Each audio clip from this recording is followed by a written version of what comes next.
We're going to look at some special numbers that have particular names. These are called square numbers and cube numbers. Let's start with looking at square numbers. Here are some patterns using square tiles arranged in a square. The first picture has 1 tile. The second picture has 4 tiles. The third picture has 9 tiles. We get these numbers as follows. The first picture has 1 row and 1 column. The second picture has 2 rows and 2 columns. And the third picture has 3 rows and 3 columns.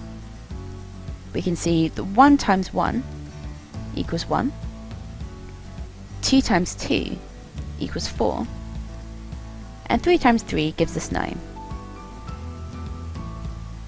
Any positive integer multiplied by itself is called a square number. So, the next shape in our pattern has 4 rows and 4 columns. 4 times 4 is 16, so 16 is the next square number.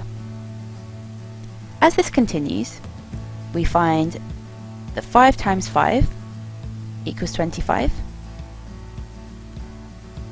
6 times 6 equals 36, 7 times 7 equals 49, 8 times 8 equals 64, 9 times 9 gives us 81,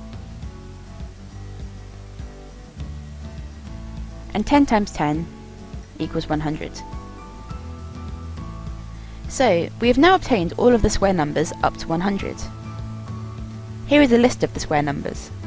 Try to learn as many of them as you can. They come up in all sorts of places. We can write square numbers in a different way using indices or powers.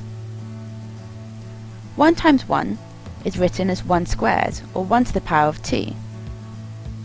A 2 is used because there are 2 1s multiplied together.